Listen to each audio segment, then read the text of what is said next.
Assalamualaikum warahmatullahi wabarakatuh. Bismillahirrahmanirrahim. Nahmaduka ya ghafuru ya syakuru. Mashalli wa sallim barik ala sayyidina maulana Muhammadin wa ala alihi wa sahbihi asma'in. Nama ba'du. Kula niki cerita ibadah sing ringan-ringan mawon. Tapi dadekne mlebu swarga. Amin. Terus kula badhe cerita siji mazhab Hasan Syadzili. Terus Hasan Syadzili niku thariqah sing dianut Gus Wafi. Kula nggih beberapa kali dapat ijazah saking Mbah Mun, saking bapak kula. Di antaranipun nggih pesen teng Gus Wafi, sebagian lewat kula ziarah teng Baruzak sih. Baruzak Termas. Abdul Hasan Asyadzili niku nate pas teng dalem ditamoni pemuda. Pemuda niku ngrutu. Di kampung kami banyak maksiat, di kampung kami banyak kesalahan. Niku sepundi? Jawab Abdul Hasan Asyadzili niku ringan. Sing jelas mboten sragen. Contohnya mboten sragen. Sakjane nggih persis, tapi zaman niku dereng ngeten sragen. Kok tenggen kula kathah maksiat ngeten-ngeten. Jawab Abdul Hasan Asyadzili enteng mawon. Man ahabba alla yu'sawaha fi ardi alla yu'sawahu fi ardi faqad ahabba alla tadhara maghfiratu wa alla tadhara syafaatuhu sallallahu alaihi wasallam. Dadi wong bayangno donya ora ana salah iku padha karo ora kepengin roh ghafure Allah Subhanahu wa taala. Mulane mazhab Syadzili paling bandel, ngurusi wong bandel paling bandel nggih mazhab Syadzili. Ngger kiai Syadzili iku ora umate macam-macam. Mulane teng Indonesia niku penak, sing keturunan putih seneng nabi, sing ireng nggih seneng nabi, sing ora keturunan nggih seneng nabi. Mulane setan ku bingung. Nyongkone sing seneng nabi keturunan putih tok, sing seneng keturunan ireng ya seneng nabi, sing ora keturunan ya seneng nabi, sing lakenan ya seneng nabi. Jadi kelompok itu kathah sangat. Ini penting kalau aturaken mergi madhab Syadzili niku pancen dados pembanding madhab Sayyid Abdul Al-Haddad. Madhab Abdul Hasan Asyadzili niku sing paling masyhur diriwayataken dening Shahibul Hikam. Mergi Ibnu Athaillah As-Sakandari muridé Abdul Abbas Al-Mursi, Abdul Abbas Al-Mursi muridé Abdul Hasan sinten Asyadzili. Niku madhab ingkang bener-bener jadi pembanding. Mergi teng bab husnudzon niku beliau itu pakar. Orang itu bisa yarjuwa hawal yaumil akhir. Orang itu bener-bener dibikin nyaman mbek Allah mbek Rasul. Misalnya ngeten, sampean sowan Allah iku kudu arep-arep disangoni. Kena arep disangoni berarti nganggep Allah iku medhit. Mulane tomak niku penting. Tapi mbek pangeran aja mbek wong, tapi mbek pangeran mbek. Dados limangka yarjuwa hawal yaumil akhir. Riyen niku zaman kula alit. Niku anggere ana santri lunga iku sangu sak umbalan. Mergo yakin kiai iku nyangoni. Lho diyakini nyangoni iku keren, berarti diyakini lomo. Lha kok yakin mlebu neraka, berarti nganggep Allah gak Rahman Rahim. Mulane yakin mlebu napa? Swarga. Mok modal urun maulid sak dina ora urun malah entuk. Terus niki rontok-rontok salah tapi muga-muga itu sepura pangeran. Nggih wau. Nak sampean bener niku sifat ghafuri Allah nganggur, nggih.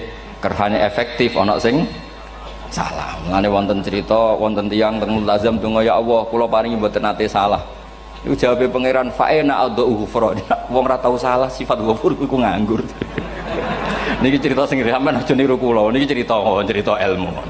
Niku mazhab Abdul Hasan apa? Asyadzili. Benten madhab Sayyid Abdul Al-Haddad itu jalure khauf. Jadi dosa gede apa cilik? Ora ana gede ora ana cilik. Kowe aja delok sing mbok dosani, aja delok dosane tapi delok sing mbok dosani iku sapa.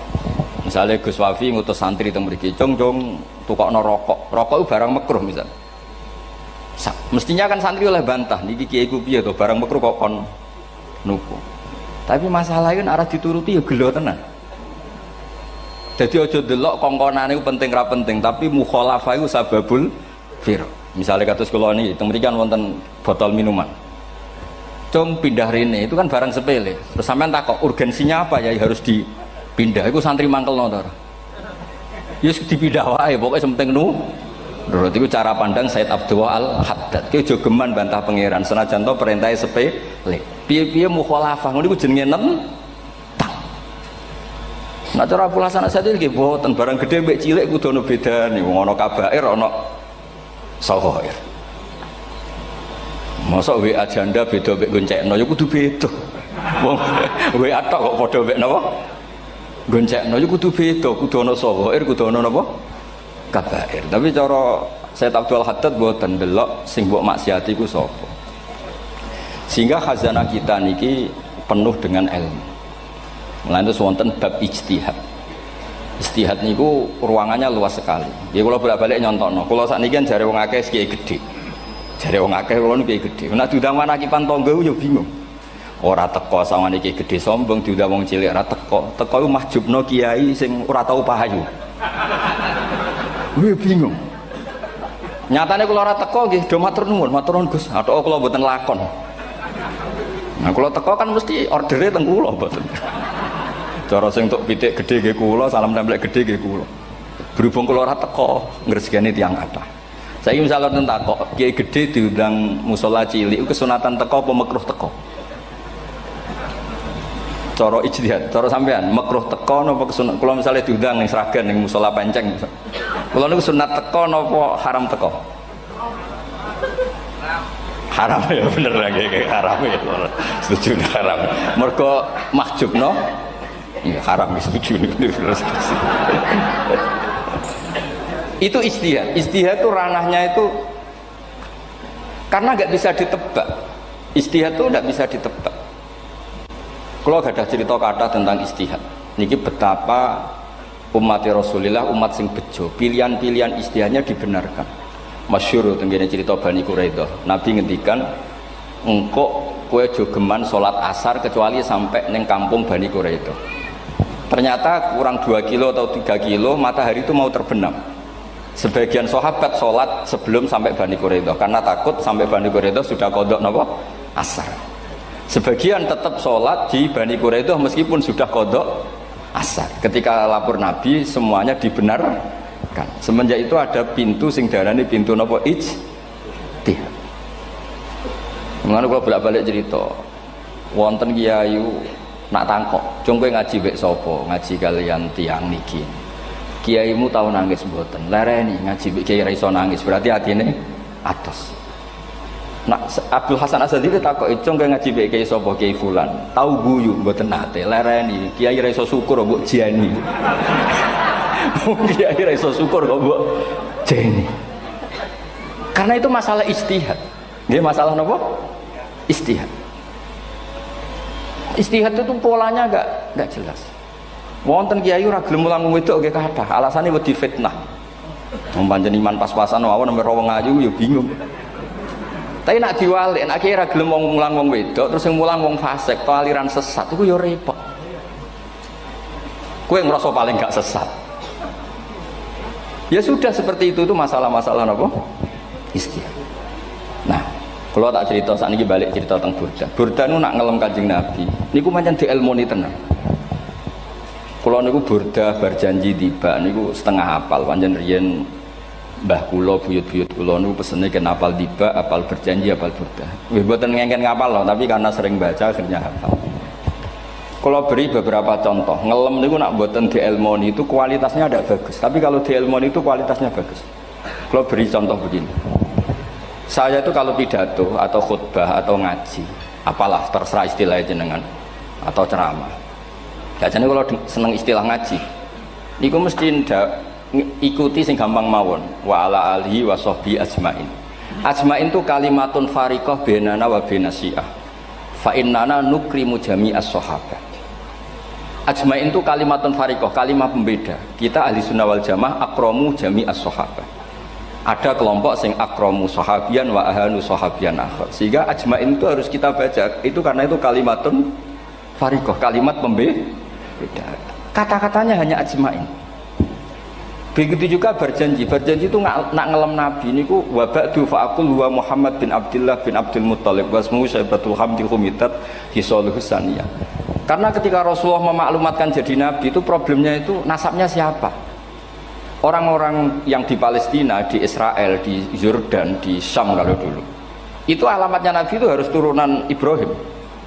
Ibrahim sementara orang Syam menurut pengetahuan orang-orang Yahudi Syam. Maka saya berjanji menunjukkan dulu kalau nasabnya Muhammad itu ini. Terus sampai warafuhu ilal khalili Ibrahimah. Terus ila dzabih Ismailan isbatu wa mun tamah. Terus setelah itu terus beliau ngendikan wa adnanu bila raibin inda dzabil ulumin sabiyah ila dzabihi ismail nisbatu wa mun tamam. Terus ketika berjanji di Karang itu sudah ada faham-faham yang seakan-akan babahnya Nabi itu ada masalah. Terus beliau ngendikan ini Syaibatul Hamdi, Sayyid Abdul Muthalib itu orang yang ketika buka Ka'bah, buka Zamzam, saurip-uripe muji pangeran. Terus banyak lagi wasumi'a fi sulbihin Nabi sallallahu alaihi wasallam dzakarallaha ta'ala walab. Mbah yang ini bahkan dengar ketika Nabi masih di punggungnya membaca tasbih. Terus sampai fa'azim bihi min ikdin ta'allaqat kawakibud durriyah wa kaifala wa sayyidul akramu sallallahu alaihi wasallam wasitatuhumun. Nabi itu orang suci, makanya harus lewat rahim yang suci, harus lewat bapak yang suci, mbah yang suci, sampai ila Khalilir Rahman Ibrahim alaihis salam. Makanya terus dinagumkan nasabun tahsibul ula bikhulau, terus tarokus sifaha falam yusibhum aruhu min adami wa ila abihi wa ummihi. Karena kabeh sonal ismihi, semuanya itu untuk menjaga asmane Nabi Muhammad sallallahu alaihi wasallam. Kemudian Burda membentuk itu dalam bentuk nazuman. Misalnya beliau ngendikan Rasulullah itu mutiara. Jadi ketika dakwah berpola ya baik, ketika tidak berpola juga baik. Beliau cara muji Nabi faddurru yazdadu husnan wa huwa muntazimun. Namanya mutiara ketika diuntai pasti sangat indah. Tapi terus-terusannya itu wale sayang kusu qadran ghairu muntazimi. Tapi namanya mutiara, mbok berserakan pun tetap indah. Jadi unik. Berarti ketika beliau uji Nabi dakwah tertib pernah. Sholat tuh harus begini, harus begini, harus begini. Beliau sholatnya tuh makninah tertib. Tapi Nabi pernah sholat gak tertib. Duhur tuh 2 rakaat. Mana anak kiai rodok lalinan itu ya anak sana tuh. Duhur itu 2 rakaat. Tapi barokahnya Nabi duhur 2 rakaat diketahui cara sholat kalau salah itu gimana. Umpama Nabi sholatnya bener terus, itu akan kesulitan kita solusinya ketika ngalamin apa? Kesalahan. Makanya Nabi ngendikan ma kuntu ansa walakin unas sali as-sunnah. Itu mestine ra tau lali, tapi didesain lali biar bisa jadi sunnah. Wonten tiyang salate suwi maca surat Baqarah. Wonten tiyang badhe njupuk wedhuse lah cara Indonesia. Bareng kesuwen piambake mufaraqah. Walhasil Mu'ad matur Nabi, ini munafik di tengah-tengah sholat kok mufaraqah. Si penggembala unta ini juga ngeklaim, ya Rasulullah imam kita tidak benar, sholatnya kesuwen. Pikirannya wong ora bela imame. Ternyata Nabi gak belok sing ngangon. Afattanun anta ya Mu'ad. Wong imame wong seragen surat Baqarah. Wis pokoke kulo wae. Jadi Islam itu segampang itu, semudah itu. Sehingga wonten tiyang niku isane maca kulhu, rakaat ula nggih kulhu, saniyah nggih kulhu, pokoke kulhu. Sampai sok makmume ku mangkel. Waduh, si imam iki gak keren, mosok main apa? Kulhu. Dilaporno, ya Rasulullah ini imam yang kau tugaskan di kampung kami niku amen maca kulhu, Mam. Ditimbali mbek Nabi, kenapa kamu baca kulhu terus? Li annaha sifatullah, karena itu sifatnya Allah. Maka saya senang mengulang-ulang sifatnya. Terus kata Nabi, saya barusan dikasih wahyu Allah bahwa Allah mencintai kamu karena kamu mencintai surat Qulhu. Nah ini ijazah yang seragam ini niku apa? Nanti maca timbang maca idza samsu kuwirat bulet ning tengah. Jajal ampun tak tes sakniki. Kiai paling pinter teng seragam kan maca idza samsu kuwirat di depan umum. Mungkin nak dhewean roh tapi nang ngarepe Habib Doa ngarepe Gus Wafi meriang nak muntir. Wah, ngoten niku kula ndek kanca niku imame level desa, bareng imami teng kecamatan salat Id. Mersiapno surat Tabarakalladzi biyadil mulk. Suwengi diapalo lanyah sampai ambeke hafid. Niku nyatane nggih malah klirune fatal, malah lali ra maca Fatihah. Saking semangate ben ketok imam keren maca surat napa? Tabar. Jadi yo ribet. Terus kula suwun seneng Nabi niku kados senenge para ulama. Niku nak nyipati Nabi niku gampang.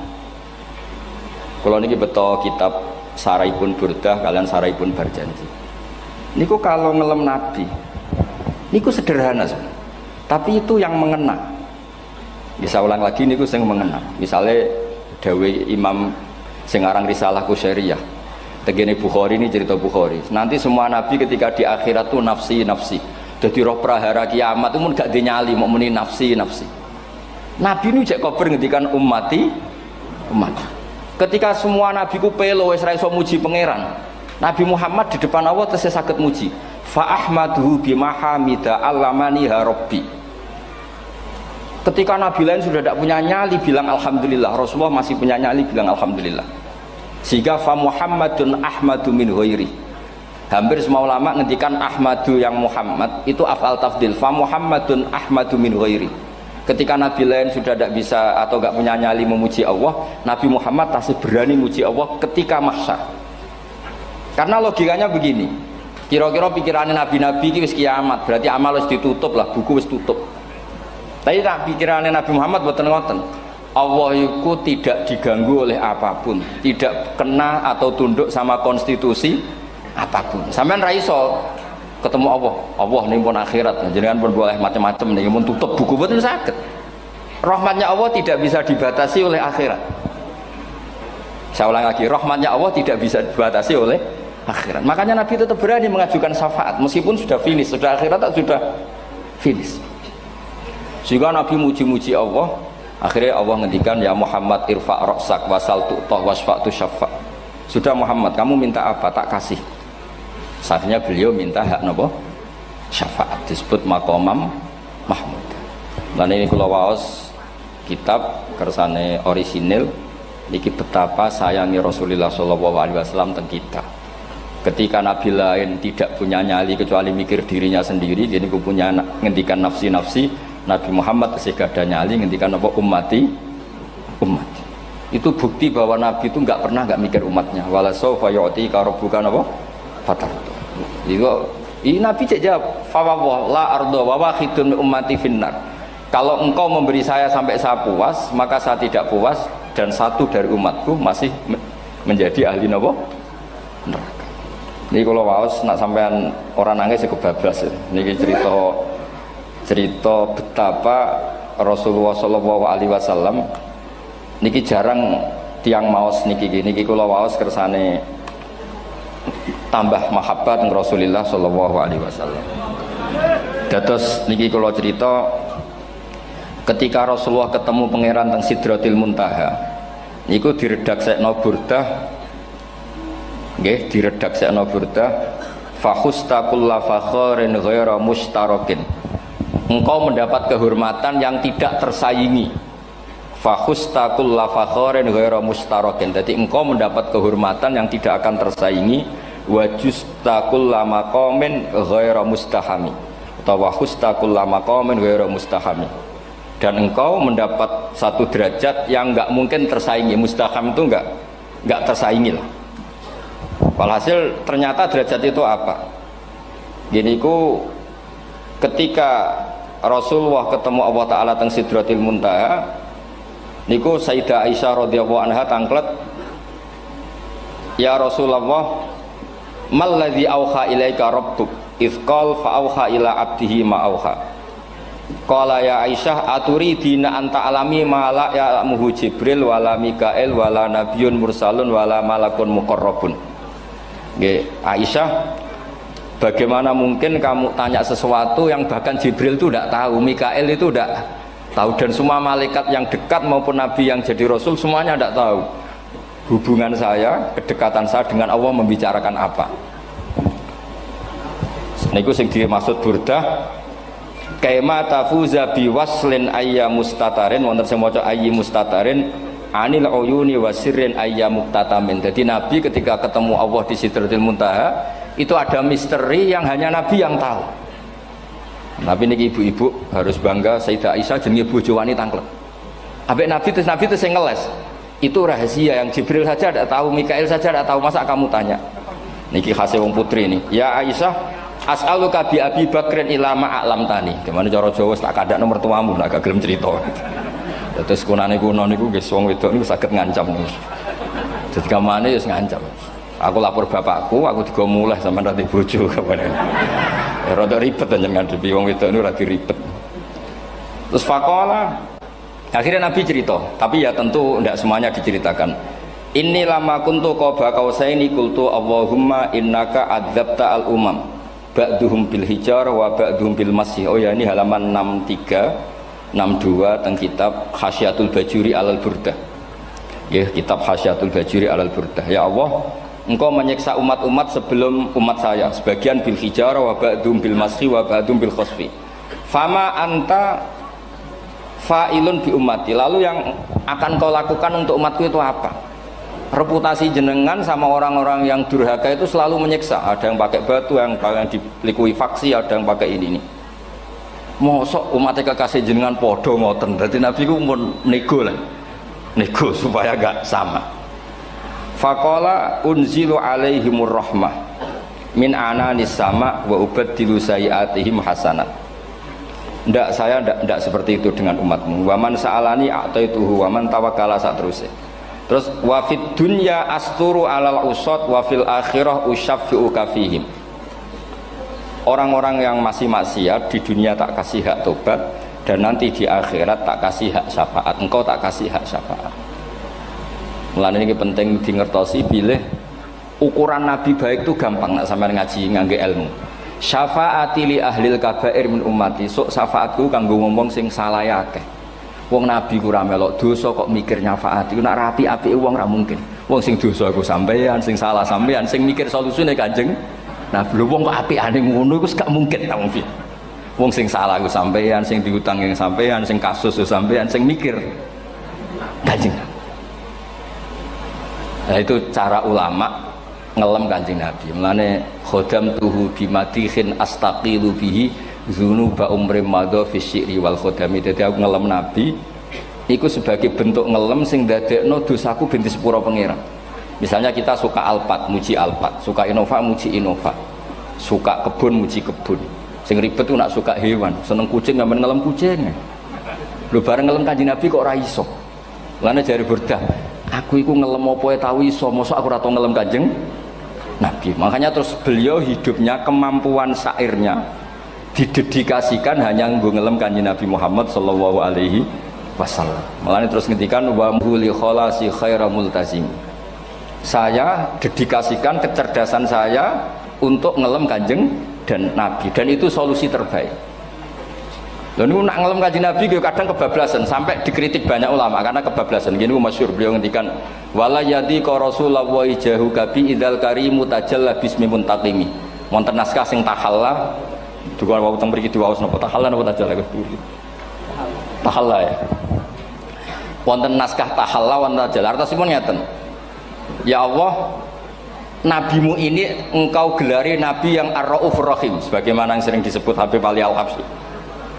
Jika nabimu itu ar-raufur rahim, maka ketika engkau mau menyiksa saya dengan atas nama engkau al-muntaqim, zat yang tukang nyiksa, yang menyiksa, maka gelar engkau kepada nabi yang ar-raufur rahim itu kamu kemanakan? Jenengan kudu konsisten, terus kadung ngarani nabi ini jenengan raufur rahim. Maka sifat jenengan yang muntakim jangan pakai dulu, karena saya ini umatnya Nabi yang kamu beri gelar Raufur Rahim. Paham tuh jenengan? Maksudnya ya ojo sido nyiksa wong kadung mbok arani Raufur Rahim. Dadi wala yadi ka rasulullahi jahu kabi idzal karimu tajalla ta tahalla bismimun takim. Terus sing aran Burdah jenenge Muhammad. Allah kadung janji wong sing jenenge Muhammad ora bakal disiksa. Sebetulnya maknanya ya Muhammad Sayyidul Anbiya nih. Tapi ketika ono panggilan Muhammad ke depan, Muhammad gak boleh disiksa. Jeneng kula nggih Muhammad. Terus Burdah nu saking yakine ngendikan fa innali zimmatan minhu bi tasmiyati Muhammadan wa huwa afal khalqi biz zimman. Gusti jenengan kudu eling nami kula niku Muhammad. Wong sing jenenge Muhammad ora oleh disiksa. Padahal maksudnya ora oleh disiksa kan Kanjeng Nabi Muhammad, tapi biabake namine Muhammad. Terus ngendikan malih in ati dzamban fama ahdi bimun taqidi minan nabi wala habli bimun sorim. Gusti kula pun iman mbek jenengan. Iman itu nilainya tertinggi. Jenenge iman nilai tertinggi, maka iman nggak bisa dibatalkan hanya karena saya salah. Berarti pangeran kok diruwayu dipeksa kudu ngakoni nek dene umat Rasulullah sallallahu alaihi wasallam dan in ati lamun nekane ingsun dzamban ing dosa. Fama ahdi bimuntaqidin, maka perjanjian saya dengan engkau tidak boleh dibatalkan. Itu termasuk hebatnya umat Rasulullah sallallahu alaihi wasallam, apapun salahnya niku tetap diakoni umat Rasulullah sallallahu alaihi wasallam. Mergo termasuk kelebihan Nabi nu gak ada hak napa? Syafaat. Nggih eling-eling termasuk kelebihan Nabi uga ada hak napa syafaat. Meskipun kita tetap khawatir jenenge dosa nggih istighfar, tapi aja dadi putus asa mergo napa in anti dzamban fama ahdi bimuntaqidi minan nabiyyi wala habli bimun sharim. Terus niku cerita-cerita madhe ulama teng Rasulullah sallallahu alaihi wasallam. Mereka milih kata-kata sing wong apik eling terus. Nggih eling terus. Wau kados wau fadurru yasdatu husnan wa wa muntazimu walaysa yang kusu qadron hiramun. Jadi dulu tuh pernah ada faham-faham sing cara zahiri hadis iku abai nabi itu seperti ini cara zahiri hadis. Tapi ahli sunnah wal jamaah terus di pendapat bapake nabi babe nabi ku min ahlil jannah. Mergo apa? Wa kaifala wasayyidul akramu sallallahu alaihi wasallam wasitatul muntaqah. Nabi itu orang suci, pasti lewat rahim-rahim yang suci. Minal aslabi thahira ilal arhamiz zakiyatil fakhira. Itu logika yang dibangun. Sehingga terus mantep baru kayak wau mau sedibak mau berjanji kiyakan wong Islam an-nabi min abihi wa ila jaddi sampai Adam niku kabeh tarokus sifaha falam yusibhum aruhu min adami wa ila abihi wa ummi. Begitu juga masalah iman. Soal misalnya ada pertanyaan ilmiah, lalu Ibrahim gimana? Karena nanya Azar itu kafir. Zaman ada Nur Rasulullah sallallahu alaihi wasallam, Azar belum kafir. Setelah intikal ke Ibrahim baru Azar kafir. Atau ada yang menjawab istilah abun di situ itu majaz. Sebetulnya Azar bukan bapak kandung tapi apa? Paman. Selalu ada jawaban ilmiah dari ulama-ulama ahli sunnah wal jamaah. Tapi kalau pesen teng jenengan sementing niku mau dibak berjanji napa burdan ada 1-2 bait yang jenengan tahu maknanya. Sehingga nanti kualitas mahabbah kita, kualitas kecintaan kita pada Rasulullah sallallahu alaihi wasallam niku tambah. Misalnya ngeten, kula kan nekuni tafsir ya. Ada ayat rubama yawaddul ladzina kafaru law kanu muslimin. Niku hampir semua mufassir konsensus sepakat jeng ben nek wong Islam mlebu neraka. Niku sampean kudu donga, nek mlebu neraka muga-muga jejer wong kafir sing kecangkeman. Niku dinyek. Jarene iman nekani mau oleh jutene neraka padha wae aku. Apa meneh misale sampean hafal Quran jejer wong sing hafal jare kapit kok ora mlebu napa neraka. Kudu ana sing ngenyek. Mergo Allah nu tersinggung sakwise ana wong sing napa ngenyek. Akhirnya Allah tersinggung. Niku sing diceritakno tiba. Wa izzati wa jalali la ja'altu man akhlasa li bisyahadati kaman kadzdzaba bi. Adkhiluhumul jannata bi rahmati. Ora iso wong dekne tauhid apapun salahe wong dekne ndek tauhid, ora ngarah dadi ahli neraka selawase kaya wong kafir. La ja'altu ora bakal gawe sapa ingsun man akhlasa li bisyahadah, orang yang tauhidnya benar kamang kadzdzaba bi, sebagaimana orang yang tidak bertauhid sama saya. Adkhiluhumul jannata bi rahmat. Padahal Allah dilapuri malaikat, malaikatnya kira diprovokatif. Malaikatnya lapure wajadnahum asrafu ala anfusihim wa wajadna amalahum minadz-dzunubi ka'amsalil jibal. Jare pangeran wis timbang seputi Gusti, wanane salah tok. Reputasine salah tok. Ghairu annahum yasyaduna alla ilaha illallah wa anna muhammadar. Niku jawabe pangeran wa izzati wa jalali la ja'altu man akhlasoli kaman kadzdzaba bi adkhiluhumul jannata bi rahmati. Nah, lafat-lafat seperti ini kita akan punya harapan ketika ndelok umat sing carane iman tesih blepotan, carane salat cek blepotan, carane zakat cek blepotan. Kita selalu punya harapan barokahnya iman, barokahnya mahabbah ning Rasulullah sallallahu alaihi wasallam, mereka tambah hari tambah baik. Jangan beragama yang tidak punya harapan, karena agama ini bagi yang punya harapan. Dimangka yarjuwa wal yaumal akhir, bukan yang tidak punya harapan. Kanjeng Nabi sekaruan nabi orang terbaik dilarani wong Taif, disiksa wong Mekah. Niku malaikat usul kula siksane ya Rasulullah karena mereka menghina kekasih Allah. Mereka ada iman. Nabi masih punya harapan. Mungkin mereka ada iman. Tapi asallah ayyukhrija bal arju ayyukhrijawah min aslabihim may ya'budullaha wa la yusyriku bihi syai'an. Anak bapak orang iman, aku cek di harapan anak putune iman. Dan sedekah Rasulullah sallallahu alaihi wasallam. Sani kata bapak era poso, anaknya melok TPQ, bareng poso juk gendong, akhirnya bapak izin melok poso. Bapaknya maca Quran ra tau. Bapaknya nekani wisuda anake hafid. Mulane bapak Isra kena dibentuk, ya arep-arep napa? Anake. Nah anake ora kena dibentuk ya arep-arep putune nganti Imam Mahdi turun nang ngoten pokoke agama niki limangka nayarjuha wal yaumal akhir. Terus kula suwun sak napa madzhab Abdul Hasan Asyadzali nggih pancen madzhab niku kathah tapi kula suwun agama teng zaman akhir dawuh Mbah Mun kudu kathah rojae. Nggih mergi walladzina amanu asyaddu hubbal lillah dawuh Imam Ghazali ar-roja yuqaddam alal khauf. Mergo roja dadekno mahabbah. Orang yang punya harapan itu lebih mudah mahabbah. Dan hubungan kita dengan Allah itu hubungan mahabbah. Ini ku walladzina amanu asyaddu hubbal lillah. Saman roh anake wakal kok hubungane putus asa mesti maksudno.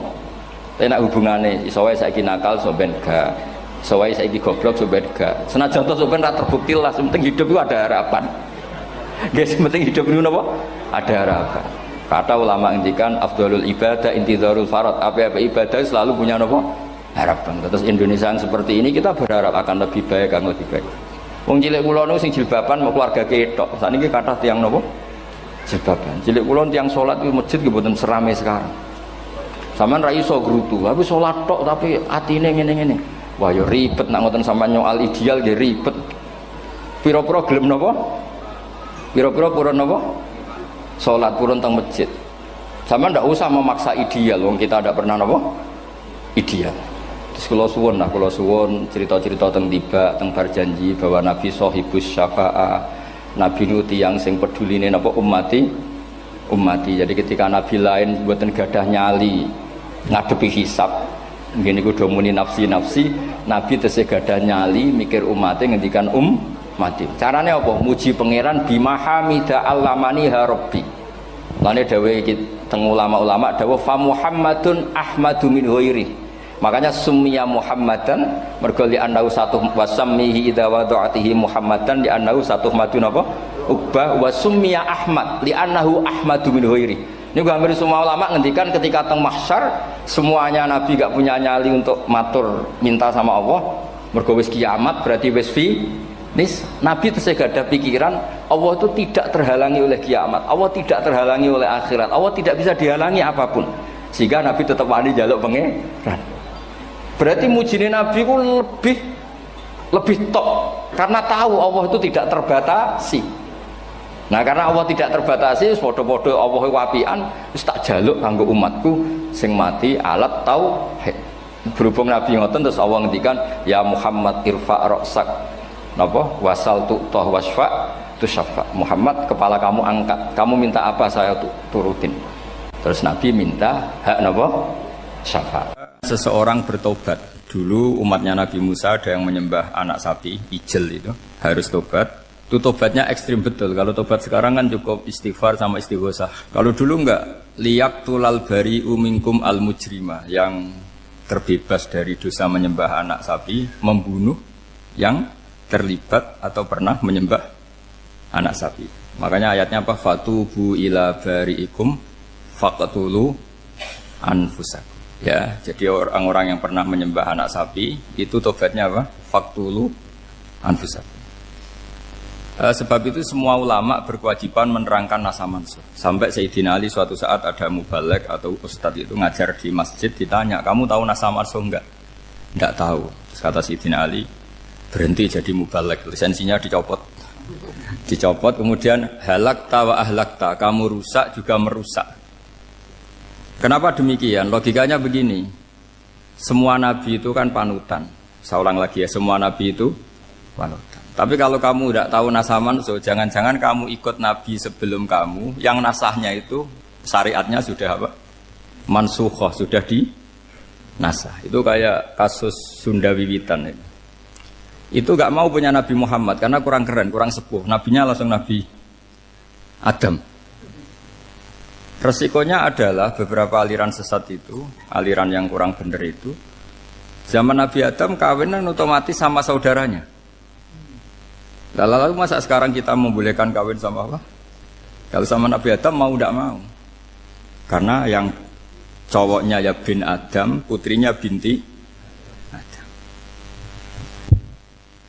Lalu Allah bikin satu sunnah yang suami istri itu harus beda, yaitu satu kandungan itu melahirkan satu pasang. Dan mulai dulu memang pasangannya orang jelek itu orang cantik, Makanya agak sial itu yang perempuan-perempuan itu. Memang mulai dulu gitu kalau cantik itu kesunatannya dapat jelek. Gitu. Nanti sama-sama masuk surga karena yang cowoknya ibadahnya syukur, yang ceweknya sabar. Itu nanti sama-sama. Nah kebetulan si Qabil itu ganteng sekali Qabil. Berpasangan dengan Labuda itu jelek gembrot, pokoknya tidak cantik. Enggak lah, kebalik. Qabil itu berpasangan sama Iklimah. Jadi Qabil ganteng, punya adik kandung namanya Iklimah itu cantik sekali. Yang Habil itu rapati apa? Berarti yang Habil apa? Ya dapati ganteng, berbarengan dengan Labuda juga dapati cantik. Nah karena tadi ya berarti Qabil bareng siapa? Iklimah, Habil, Labuda. Maka untuk kawin ini nggak boleh satu kandungan. Jadi dulu karena nggak ada perbedaan ibu bapak, mau tidak mau beda. Yang penting beda. Yaitu akhirnya apa? Qabil dapat Labuda, yang Habil dapat Iklimah karena beda kandungan. Itu sudah cukup. Nah, akhirnya kan nggak terima si Qabil. Masa orang ganteng dapat orang jelek. Jadi mulai dulu itu maunya orang ganteng ya dapat orang cantik, nggak terima. Tapi Allah ngatur seperti itu. Akhirnya terjadi percekcokan.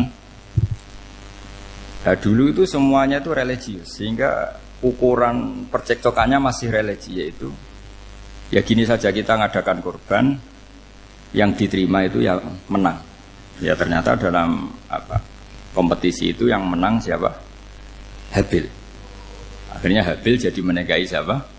Iklimah. Kalau sekarang kompetisinya kan siapa paling kaya ya menang, lebih gampang. Nah kemudian bayangkan misalnya, ya saya ini menerangkan asa mansuh. Kita semua sering ngomong, sering berkoar-koar, sering menyarankan atau mewajibkan para nabi itu panutan dalam semua perilakunya.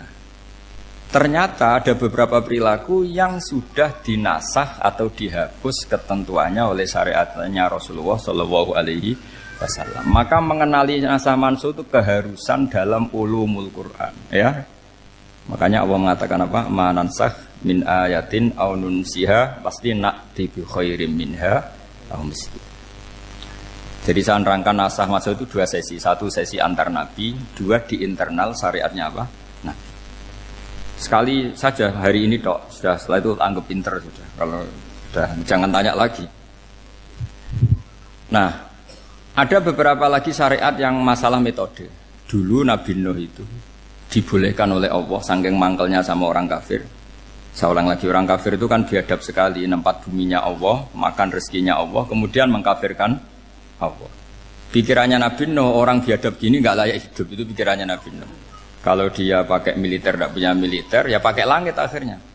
Pakai kekuatan langit, beliau berdoa, Rabbi la tazar alal ardi minal kafirina dayyar. Innaka intazarhum yudillu ibadaka wala yalidu illa fajirong kafar. Ya Allah, mereka ini orang-orang kafir, padahal pakai bumi engkau, pakai rezeki engkau, matikan semua saja. Jangan sisakan satupun. Karena kalau masih sisa, nanti anak turunnya ya gitu. Gennya gendo ya pasti melahirkan gendo.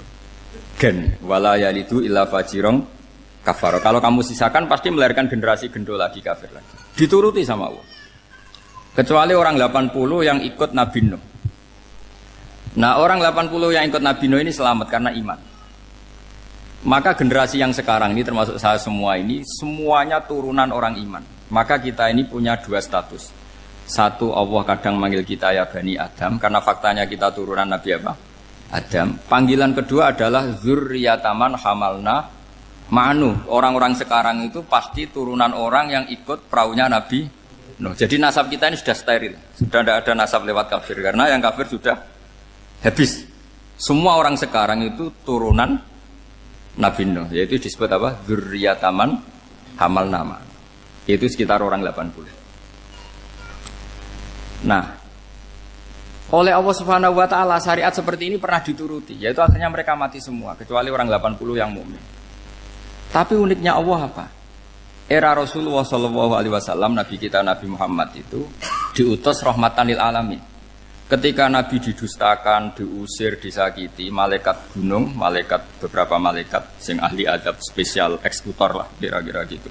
Muhammad Kamu bilang saja ke saya, kalau kamu ingin orang-orang Mekah Abu Jahal CS, saya hancurkan. Tapi apa kata Nabi? Saya berharap kalau mereka belum iman, anak cucunya iman. Karena bagaimanapun sperma ya atau calon bayi atau calon keturunan itu kan ada fi aslabir rijal atau fi zuhurir rijal. Jadi kalau dalam ilmu agama itu gen manusia itu disimpan di zuhurir rijal di punggung lelaki. Nanti dipindah ke arhamin nisa. Logikanya gini. Ini dengerin ya. Logikanya gini, misalnya Abu Jahal. Abu Jahal itu di situ ada orang namanya Ikrimah. Itu anaknya Abu Jahal. Itu orang mukmin. Akhirnya ya jadi orang alim. Abu Lahab itu di rahimnya di punggungnya ada perempuan namanya Darroh. Akhirnya juga orang mukminah. Saya berikan contoh. Khalid bin Walid itu anaknya Walid. Walid itu musuh besarnya Rasulullah. Tapi di punggungnya ada orang bernama Khalid. Ini dengerin. Nah di punggung ini kira-kira Allah sudah tahu apa belum? Jawabannya sudah tahu. Artinya kalau ini mati atau kamu bunuh, kamu sebenarnya nggak bunuh orang kafir saja, bunuh calon orang mukmin yang sekarang masih bersemayam di punggungnya orang-orang kafir. Jadi bisa saja orang yang sedang kafir itu ada sekian calon generasi yang suatu saat mukmin. Itu syariat yang diajarkan ke Rasulullah SAW. Karena kasofnya Nabi, kasof itu satu kondisi di mana seorang Nabi itu dipertontonkan sesuatu yang nggak kelihatan. Itu dalam bahasa Arab kasof atau mukasyafa. Nabi dipertontonkan ternyata banyak orang kafir yang di punggungnya itu ada calon generasi mukmin atau muslim. Akhirnya Nabi nggak berani. Jangan bunuh. Mungkin bapaknya ada iman tapi anaknya iman. Betul, Abu Jahal punya anak Ikrimah, Abu Lahab punya anak Darroh, Walid punya anak siapa? Walid. Itu mirip seperti kita, bapak era sholat, anak ETPK sholat, akhirnya bapaknya katut sholat. Banyak nggak di Indonesia, bapaknya tidak bisa baca Quran, anaknya hafid. Nah, itu kalau bapaknya kamu habis, tidak ada yang meselin. Makanya biarkan hidup saja. Nah, artinya gini, andaikan tidak ada ulama yang menerangkan nasa mansuh, dikira syariat Nabi Nuh itu abadan mu'abbadat, selamanya lama. Jika main teror sama orang kafir sah berdasar Nabi Nuh, padahal kita sudah ganti Nabi. Yaitu syariatnya Rasulullah SAW masyhur itu ketika Nabi ngendikan, saya tidak minta mereka dihukum, tapi ya Allah saya minta Allah mahdi qaumi fa innahum la ya'lamun. Mereka kafir itu karena tidak tahu. Sehingga ada periode. Loh kalau perang itu beda, perang itu konteksnya duel, itu tidak harus sama Abu Jahal, Abu Lahab. Ada penjahat mau bunuh kamu wajib perang enggak? Wajib. Penjahatnya meskipun muslim apa harus kafir? Meskipun muslim. Maka kata ulama fikih sebetulnya perang duel itu bukan syariat muslim sama kafir tok. Masih muslim sama muslim, misalnya ada orang mau merkosa istri kamu, terus dia pamit gini, saya muslim loh, beri hak loh. Enggak bisa. Saya penjahat loh, muslim, jadi kamu enggak boleh merangin saya, ngelawan saya kan muslim. Enggak bisa, tetap harus dilawan. Makanya kata ulama-ulama fikih, pertarungan sama musuh itu tidak harus sama orang kafir. Orang muslim pun yang mengganggu kehormatan kita, misalnya mau merkosa istri Anda, itu harus dilawan. Makanya Nabi ngendikan mangkutilah duna mali fahuwa syahid, mangkutilah duna harimi fahuwa syahid. Orang yang mati karena membela kehormatan keluarganya atau hartanya, maka dia mati syahid. Dan penjahat yang mati ini muhaddarun damu, diabaikan sehingga enggak kena kisos, pembunuhnya enggak kena. Misalnya ada penjahat mau bunuh kamu duel, menang. Kamu enggak kena kisos karena ini muhaddarun damu, diabaikan kehormatannya. Padahal dia muslim, apa? Muslim. Ini perlu. Jadi ini mengaji ini agak jelimet tapi gampang. Kan kalau paham enggak paham selesai, jadi enggak baca selesai itu. Sehingga kalau enggak ada nasa mansuh, maka orang selalu berpikir, pokoknya yang penting ikut Nabi. Nah itu bahayanya kalau Anda tidak tahu detail, jangan-jangan syariat yang kamu ikuti itu syariat yang sudah berstatus mansukhoh, telah dicabut. Dan itu banyak. Makanya kata Sayyidina Ali ketika ada orang ngajar gak tahu nasa mansuh, halakta wa ahlakta, kamu rusak dan merusak orang lain. Seperti tadi pernah ada kawin itu satu turunan, yaitu era Nabi Adam. Masa kita sekarang kawin sama satu turunan, kan gak mungkin. Ya kan, pernah ada membumi hanguskan orang kafir, yaitu syariatnya Nabi Nuh. Itu dihapus oleh syariatnya Nabi Ibrahim dulu. Yaitu Nabi Ibrahim menghentikan apa? Faman tabi'ani fa innahu minni wa man asani fa innaka ghafurur rahim. Ya, kalau orang ikut saya ya Allah ya pasti golongan saya. Kalau yang masih maksiat, masih balelo, saya berharap engkau ampuni. Akhirnya banyak orang kafir tobat. Coba era Rasulullah itu semua orang kafir Mekah itu kafir. Nabi belum wafat. Itu sudah ada 114.000 mukmin semua. Jadi Nabi menangi mayoritas orang menjadi mukmin dari mayoritas kafir. Yaitu disebut wara'aitan nasa yadkhuluna fi dinillahi afwaja. Andai kan Nabi Muhammad pakai syariatnya Nabi Nuh, bisa enggak mengislamkan orang sebanyak itu? Enggak bisa kan? Maka ini penting mengenali nasab mansur. Jadi periode cara wong Jawa maksud no tuntas. Robila tadar itu, pasot tuntas itu, menghabisi itu habis di periode Nabi siapa? Nuh. Syariat itu sudah enggak dipakai lagi, yang dipakai apa? Faman tabi'ani fa innahu minni wa man asani fa innaka ghafurur rahim. Lah Nabi Muhammad ini nabi yang kena khitab anit tabi' millata Ibrahim hanifah.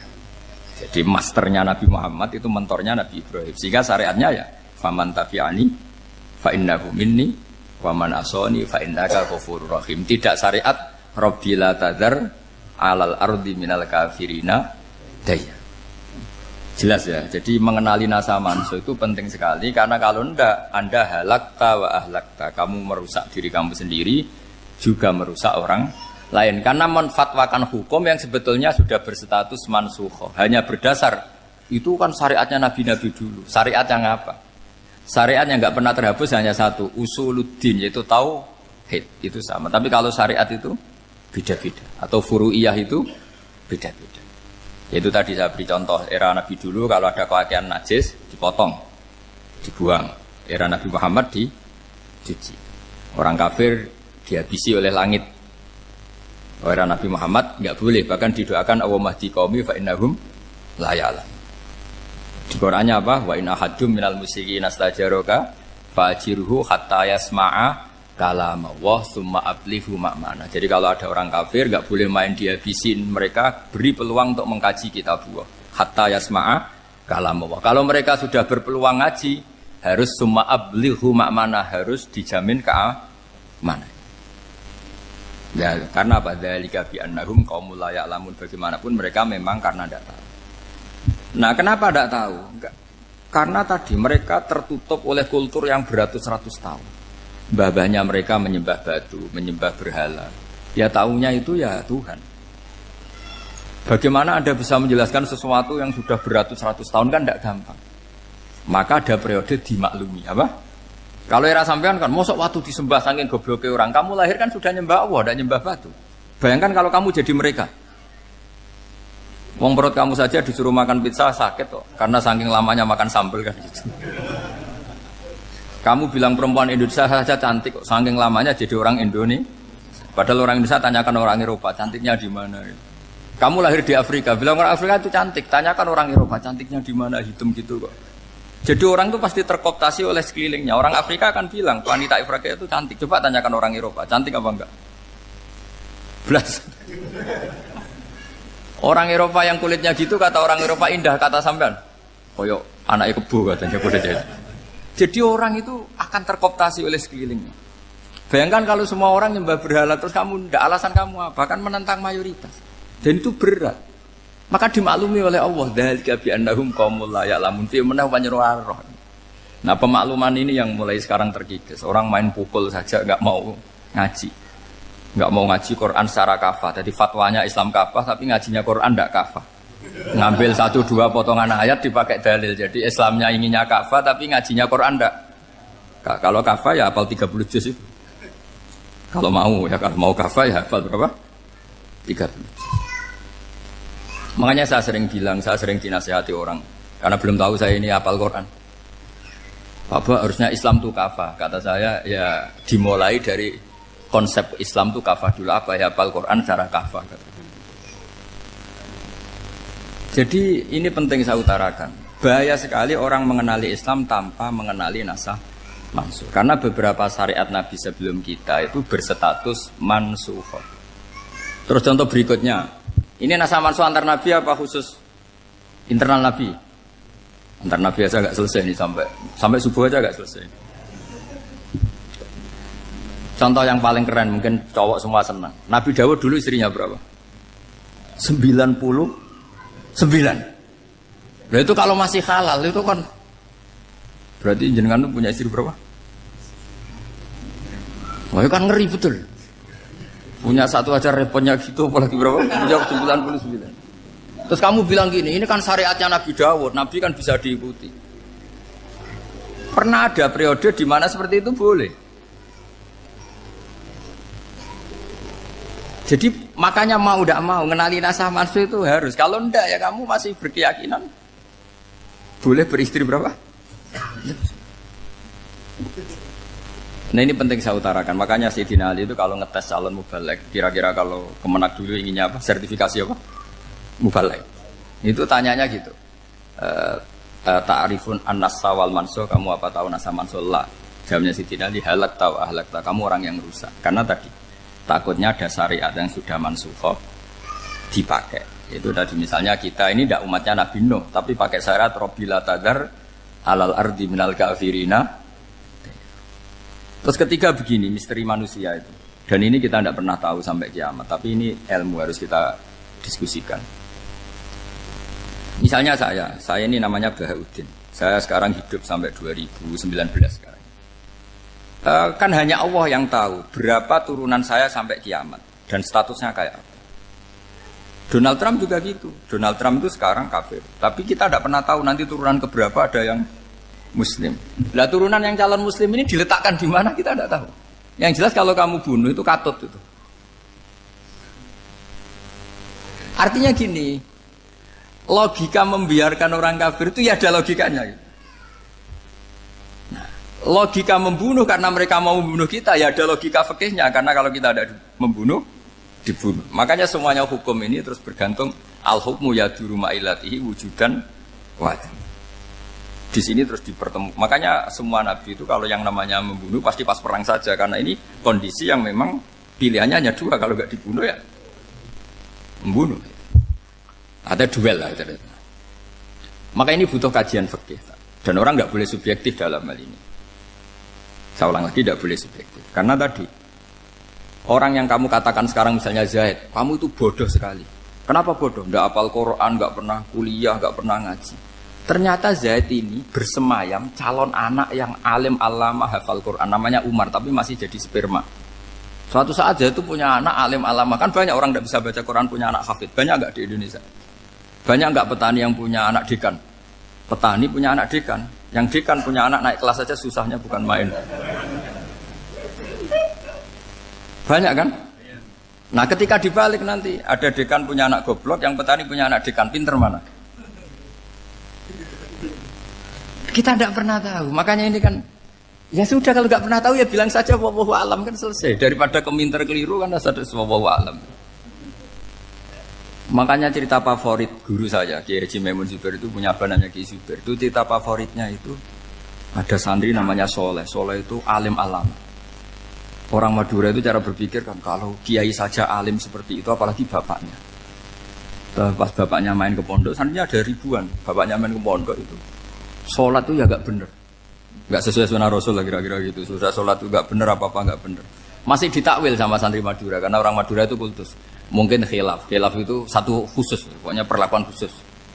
Suatu saat saking bodohnya orang itu, kenceng tuh pinggir musola. Wah ini nggak bisa ditakwil lagi, akhirnya nggak bisa ditakwil tuh nggak. Wah ini sudah nggak bener ini, nggak bener. Singkat cerita santri tadi nggak kuat matur ke kiainya, Pak Yai, jenengan sealim itu kok bapaknya segoblok itu. Kenapa? Ya, dia kenceng pinggir musola. Oh bapak saya itu pinter sekali. Kok bisa?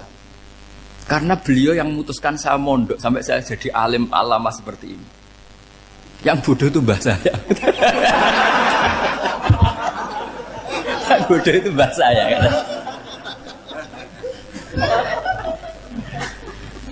Artinya gini, sekarang misalnya Anda dekan, atau Anda rektor, atau Anda profesor, atau Anda kiai top mubalek kondang.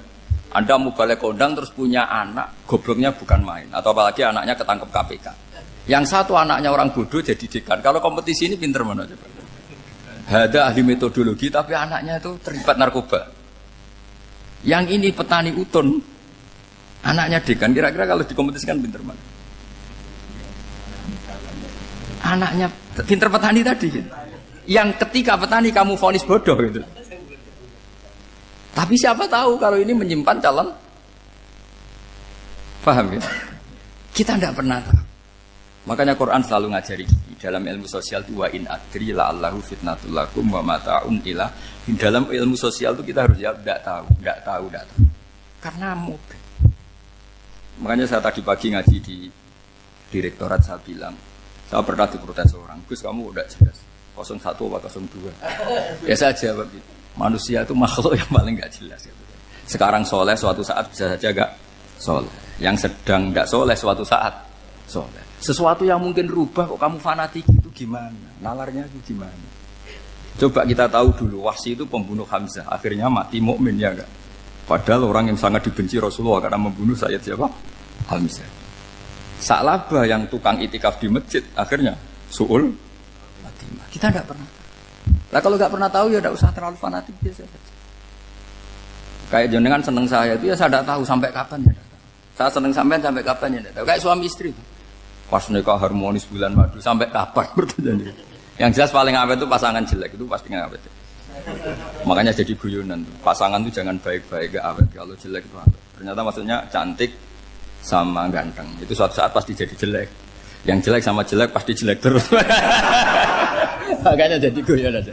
Kalau pasangan jelek itu awet katanya. Tapi kalau pasangan baik, ternyata baik wajahnya itu pasti gak awet. Suatu saat pasti jelek. Tapi yang jelek awet. Karena mulai dulu ya jelek sampai itu. Awet jeleknya maksudnya bukan. Ya jelas ya. Jadi saya mohon sekali ini ilmu. Sampai ndak urusan ini bukan urusan cocok ndak cocok tapi ilmu. Ilmu harus kita dengar bahwa syariatnya para nabi itu yang sifatnya furu'iyah, tidak usuliyah, tidak tauhid itu potensi rubah. Sehingga mengkaji nasab manusia itu satu keharusan seorang ulama. Makanya setiap ada syariat nabi hal hadis syariah mu'abbadah amla, mansukhah amla. Karena potensi itu tinggi. Kita tahu dulu semua nabi sholat menghadap apa? Baitul Maqdis. Era Rasulullah dipindah ke Ka'bah. Tapi kalau kamu katakan total Baitul Maqdis ya tidak juga. Nabi Ibrahim mulai dulu madhabnya ke Ka'bah. Tapi kalau Nabi Musa ke Baitul Maqdis. Terus kamu bilang ini 01, 02 ya memang syariat jadi sesuatu yang furu'iyah. Nah, kenapa ini furu'iyah? Jawabannya sederhana. Ketika seseorang menghadap Ka'bah itu menghadap batu apa menghadap Allah? Allah. Ketika menghadap Baitul Maqdis hakikatnya menghadap Allah apa menghadap Baitul Maqdis? Allah. Maka menghadap Ka'bah itu sebenarnya masalah furu'iyah. Yang masalah usuliyah adalah inni wajjahtu wajhiya lilladzi fataras samawati wal ardh. Yang permanen adalah menghadap Allah Subhanahu wa taala. Cuma secara prosedur syariatnya secara zahir menghadap Ka'bah. Maka potensi rubah karena ternyata itu furu'iyah. Untuk kiblatnya itu furu'iyah. Yang permanen adalah menghadap ke Allah Subhanahu wa taala. Ini pentingnya. Jadi terus sekarang masih antar nabi apa di internal nabi? Ini sudah mau selesai waktunya, sudah habis ini. Internal. Ini sudah selesai ini sudah pas ini. Mohon Pak Anda. Wah. Jam ini sudah. Sampai mana tadi? Diteruskan apa enggak? Sudah ya, sudah kayaknya sudah. Biar kelihatan cerdas. Sekali pertemuan sudah pinter gitu. Berapa? Setengah jam sudah pinter. Yang internal nabi apa antar nabi? Internal ya, sudah sekarang ke internal. Kalau internal lebih banyak lagi contohnya. Yang masyhur tentu masalah Baitul Maqdis. Dulu Rasulullah pernah sholat menghadap Baitul Maqdis 16 bulan. Berapa? 16 bulan, kila 17. Pokoknya khilafnya hanya 16 dan 17. Kalau ada bilang 10 bulan berarti gak pernah ngaji. Khilafnya, karena khilafnya itu hanya 17 sama 16. Akhirnya sama Allah diminta disuruh menghadap ke Ka'bah.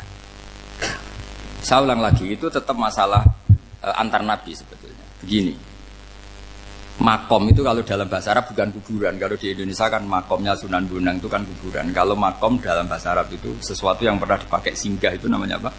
Makom. Lalu Rasulullah itu pertama di Medina itu madhep Baitul Maqdis itu 16 bulan.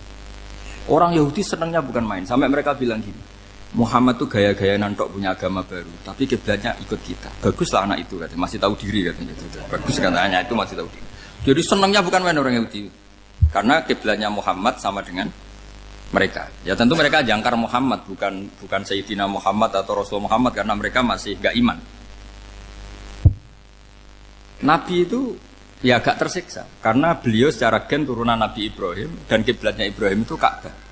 Agak tersiksa tapi sami'na wa ata'na tetap madhab ke Baitul Maqdis berapa? 16 bulan. Suatu saat Nabi Muhammad itu disuruh madhab Ka'bah. Ini dengerin. Akhirnya madhab ke Ka'bah. Apa yang terjadi? Orang Yahudi komentar gini, Muhammad itu gimana? Dia di perantauan, rindu sama keluarganya. Terus rindunya itu diaplikasikan jadi perilaku agama. Jadi dia madhab Ka'bah dianggap kangen. Kayak saya kan orang Rembang. Rembang itu apanya Jogja? Timurnya apa-apanya? Enggak, Jakarta itu mana Jakarta itu? Barat sana ya. Ibaratnya saya orang Jakarta, terus merantau di Jogja. Dulu kiblatnya itu menghadap ke timur. Terus ketika madhab ke barat, kata sampean, wah itu padune kangen apa? Keluarga. Juga kurang ajar orang Yahudi. Jadi orang Yahudi itu memang paling pinter bully. Makanya kalau sampean tukang bully itu ya agak-agak, ya enggak. Saya tidak ngomong agak ya, pokoknya agak-agak. Ya. Pinter bully orang Yahudi. Makanya enggak ada orang debat sepinter orang Yahudi. Yang bisa ngalahkan hanya Tuhan itu. Orang Yahudi yang bisa ngalahkan hanya Tuhan. Beliau Sayyidina Ali orang paling terkenal cerdas. Itu kalau sama orang Yahudi itu pusing. Karena ya apa logikanya itu? Saya beri sekian contoh. Ada orang Yahudi tanya gini, Muhammad, kalau kambing mati itu yang bunuh siapa? Ya Allah, mati langsung itu. Agama kamu itu aneh, Mak. Yang langsung sentuhan Allah haram, tapi yang lewat tangan-tangan jahil manusia malah halal. Harusnya itu yang halal kan orisinal, langsung Allah yang bunuh. Jadi utaknya itu aneh, dari cara berpikir itu aneh. Nah cara sampean ini kan, nak halal pangan kue. Tapi Nabi kan nggak boleh bertutur kata kasar gitu. Kalau yang jadi Nabi saya untalan ngono kan gitu. Tapi Nabi kan nggak boleh kasar. Jadi Nabi itu problem karena nggak boleh apa? Kasar. Kalau kita kan gampang, wis nak halal untalan kan selesai apa? Tapi Nabi nggak boleh kasar gitu. Jadi nggak Nabi, sampean itu kan enak. Mau keliru ya pantas, mau apa saja pantas. Karena kan nggak panutan. Kalau Nabi nggak bisa meluruskan kebenaran itu harus tetap sesuai akhlak. Ya jadi agak kerepotan. Makanya punya Umar alhamdulillah ada yang nggak perlu aturan itu. Jadi enak. Jadi ya itu memang aturannya harus itu. Coba Nabi itu perang tapi nggak boleh bunuh. Kayak apa susahnya? Beliau jadi sasaran tembak tapi nggak boleh bunuh. Kalau sahabat kan enak, duel, relax, santai, bisa tarung. Kalau Nabi nggak boleh. Makanya Nabi meskipun ikut perang terus gak ada sejarah orang yang dibunuh. Ya hanya satu peristiwa itu pun dibaca orang kafir, ditangkis Nabi, pedangnya kembali ke dia mati. Tapi gak ada yang Nabi. Karena Nabi kalau pembunuh nanti itu terus kayak pendekar kan susah juga punya Nabi kok. Habis perang misalnya Nabi tanya, Muhammad habis perang berapa? 1000. Ya repot juga punya Nabi mantan apa? Pembunuh meskipun yang dibunuh orang kafir, tapi kan kayak apa ya? Fitrah manusia itu akan menolak kepemimpinan orang yang gitulah pokoknya gak bisa diterangkan itu. Makanya Nabi itu gak pernah bunuh meskipun kayak apa musuhnya tapi gak pernah bunuh. Untungnya di sekeliling orang-orang yang tadi. Jangan bilang tuh suka bunuh ya, pokoknya perang gitu ya. Perang dengan bunuh itu beda loh. Ya. Kalau perang itu fair apa? Fair. Sampai mana tadi? Nabi Ibrahim ya tadi. Makom tadi saya ulang lagi. Nabi Muhammad menghadap ke Baitul Maqdis itu hanya Allah nuruti. Ini loh Nabi betul. Tahu betul bahwa di antara syariat adalah Baitul Maqdis karena semua Nabi pernah berkiblat Baitul Maqdis. Tapi Nabi ketika menghadap ke Ka'bah, Nabi juga dibilangin sama Allah. Ini loh syariat yang benar karena Ka'bah juga kiblat sing a'taku, lebih tua ketimbang Baitul Maqdis. Maka disebut Ka'bah Atiqah. Ilal Baitil Atiq. Kalau Quran bahasakan Ka'bah apa? Wal yatawafu bil Baitil Atiq. Atiq itu tua sekali. Ya sudah. Ketika berstatus tua itu orang Yahudi seneng, mergo roh kelirune Muhammad. Mereka nantang, Muhammad ayo debat terbuka. Nabi rawuh.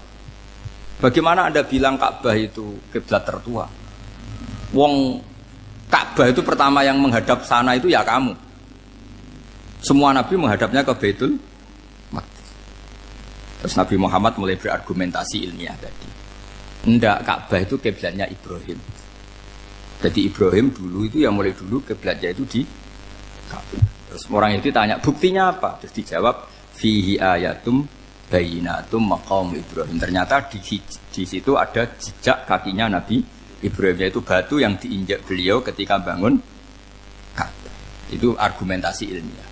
Lah barang orang Yahudi kehilangan ilmu, itu gobloknya orang Yahudi. Makanya yang bisa mengalahkan Yahudi hanya Allah Subhanahu wa taala. Luang Ibrahim saja golongan kita, pengikut kita. Ibrahim itu pengikut Yahudi. Wah, itu Nabi mulai senyum-senyum, mulai tertawa-tawa. Wah, itu goblok, orang terdidik. Karena itu ibaratnya kayak kamu bilang Soekarno itu pengagum Puan Maharani. Kira-kira seperti itu. Soekarno itu pengikut Puan. Karena Yahuda itu Yahuda bin Yakub bin Ishak bin Ibrahim. Saya ulang lagi ya, nasabnya Yahudi ya Pak. Yahuda bin Yakub bin Ishak bin Ibrahim. Jadi Ibrahim itu mbah keempat dari Yahuda. Tapi karena mereka kalah debat, Ibrahim itu pengikut Yahudi. Itu sama dengan bilang apa? Soekarno itu pengikut Puan Maharani. Itu kan jadi aneh. Atau Gus Dur pengikut Mbak Yeni. Atau Basim Masari pengikut Mbak Yeni. Itu kan aneh. Wah, akhirnya sama Allah diingatkan. Makanya ada ayat ha antum haula hajjatum fi malakum bi ilm falimatu hajuna fi ma laysa lakum bi ilm. Perjanjian debat ini semuanya harus ilmiah. Tapi kenapa perdebatan Anda malah ndak ilmiah? Akhirnya orang Yahudi iftadohu, malu semua. Wah, semuanya Muhammad. Itu satu-satunya kekalahan orang Yahudi. Tapi ayat-ayat seperti ini itu enggak populer. Ayat ha antum haula'i hajjatum fi malakum bi ilm falimatu hajuna fi ma laysa lakum bi. Jadi Islam, betapa hebatnya Islam. Kalau debat harus ilmiah. Dan Kanjeng Nabi menantang, ini perjanjian kita debat ini ilmiah. Kenapa sekarang jadi tidak ilmiah? Yaitu kamu mengatakan Ibrahim itu pengikut Yahudi. Padahal Ibrahim dengan Yahudi itu dulu Ibrahim. Makanya Yesus kalah, man. Tapi tetap ra Islam. Tapi nah, makanya terus Ka'bah dibuktikan ketuaannya lewat apa? Fihi ayatum bayinatum maqamu Ibrahim. Itu bukan makam kuburan. Karena makamnya Nabi Ibrahim tetap di Hebron, tempat di Palestina. Kira-kira itu Palestina. Jari Israel yang Israel bola menang di. Jari Israel yang Israel, jari Palestina yang saya pernah ziarah ke sana di Hebron. Di makamnya Nabi siapa? Ibrahim. Jadi jelas ya. Jadi nasa mansuh itu ketentuan yang dikehendaki Allah Subhanahu wa taala untuk menguji loyalitas manusia, menanggalkan semua akalnya. Makanya saya mohon sekali siapapun yang ngaji saya dimanapun, sekali-kali manusia itu harus menanggalkan akalnya. Sekali Anda pakai akal, maka Anda akan ingkar dengan nasa mansuh. Nasa mansuh itu hukum yang direvisi, yang dibatalkan. Makanya orang Yahudi lagi-lagi pinternya orang Yahudi. Merovokasi orang-orang yang Islamnya belum kuat, diprovokasi gini. Ungzuru ila Muhammadin tahayyara fi din yukhillu yawman wa yuharrimu ukhra. Lihat itu Muhammad, dia kebingungan cara beragama. Kadang bilang A, besok bilang B. Jadi nasa mansub dianggap satu bentuk kebingungan. Gak kurang ajar tapi. Wah, akhirnya sebagian orang yang murtad. Makanya nasa mansub itu satu peristiwa yang menjadikan banyak orang murtad. Karena diprovokasi orang Yahudi bahwa itu bentuk kebingungan Muhammad.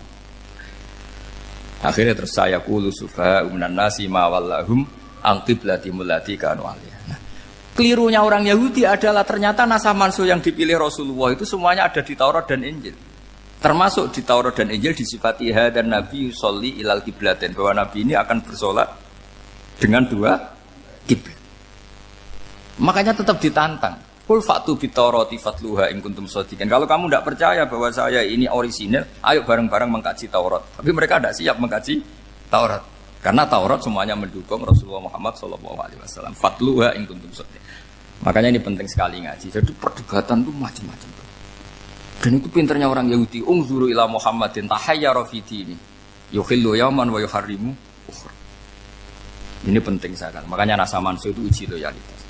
Itu Imam Malik kalau mencontohkan ke Imam Syafi'i. Saya berisikan contoh fikih. Ini saya melanggar waktu ini. Ini sudah berapa? Saya yang tidak mengesahkan diri saya. Ya misalnya ini ya, ini kertas bawa ya, ini kertas saya bawa. Terus ini tak kasih uang misalnya, uang 100.000. Atau kalau contoh Imam Syafi'i dulu dididik Imam Malik begini. Ya Syafi'i kalau kamu punya 2 budak, 2 pembantu, kalau dulu kan masih ada budak, 2 pembantu lah kira-kira. Seneng mana, yang cerdas sama yang goblok? Seneng yang cerdas. Kalau yang nurut sama yang bantahan, seneng yang nurut. Lah yang nurut itu yang goblok. Makanya tinggal dibalik saja. Kamu tak beda ya. Seneng mana punya istri yang cerdas apa yang goblok? Coba jawab. Atau ibu-ibu mbak-mbak ini, seneng mana punya suami yang cerdas atau yang goblok? Kalau cerdas gak bisa diakali. Tapi goblok nurut tapi ya kadang di sini-sini kan di sini. Nah, itu kan antar manusia. Masalahnya kita menghadapi Allah Subhanahu wa taala yang semua kita pasti bodoh. Kita menghadapi Allah Subhanahu wa taala yang semuanya kita pasti bodoh. Allah jelas ngendikan wa kanal insanu dzaluman jauhlah, manusia itu banyak dolimnya. Dolim itu sifat mubalaghah. Kalau orang dolim sekali dolim, kalau sering zalum, kalau jahil biasa jahil, kalau banget jahile jahul. Bahasa Arab kan gitu memang. Ghafir pengampun biasa, kalau ghafur selalu mengampuni. Syakir, makanya sifatnya Allah Taala ikut wazan faul semua. Ghafur, syakur, atau diikutkan wazan fa'al. Kalau goblok biasa jahil, goblok banget jahal kan itu. Kafir biasa kafir, kalau kafir banget kafar. Ya, jadi wazan balagha itu bisa fa'al, bisa faul ya. Kafirin, kafar atau kafur. Paham ya? Malah ngaji nahwu. Ya, tapi ini memang perangkatnya ya. Ini kan perang mau tidak mau. Makanya misalnya Allah tidak suka kulla kafarin banget kafir ya, Pak. Paham ya? Kulla khawanin banget khianate. Kalau khain khianat biasa, kalau khawan sering khianat. Lah manusia itu kata Allah apa? Zaluman. Wis banget dolime, banget bodoh. Itu kalau yang ngarang hikam mencontohkan tuh gini, manusia itu pas bener saja salah, apalagi pas salah. Jadi manusia itu kata Imam yang ngarang hikam itu, man itu kanat mahasinhu masawiyah, fakih fala takunu masawihi masawiyah. Ketika baik saja buruk, apalagi ketika buruk. Coba kalau ada orang dermawan sama teman-temannya, tanyakan istrinya, duit dihambur-hambur, disekno konco ngalono bojo. Mesti itu. Teman yang sering silaturahim ke teman-temannya, kata temannya baik, senang silaturahim, tanyakan istrinya, oh meninggali wong gitu. Jadi manusia pas baik saja ada buruknya, apalagi pas buruk. Makanya dulu bapak saya ngajarin saya istiqomah ya apik ya, tapi kadang-kadang nak keterusan itu ora istiqomah ngangkangi orang yo tidak punya kesempatan. Misalnya ada imam masjid ngimami terus sampai tua sampai mau mati, itu istiqomah apa tidak memberi peluang yang lain? Tidak jawab aja.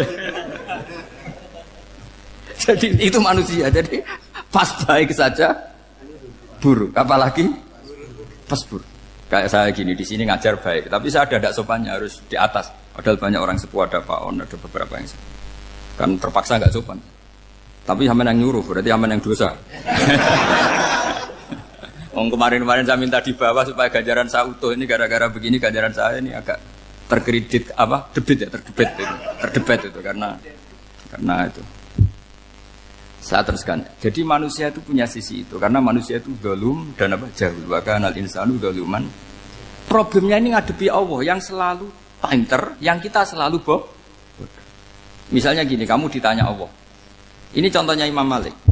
Ikla hadi sokhroh fa inna tahtaha dhahaban.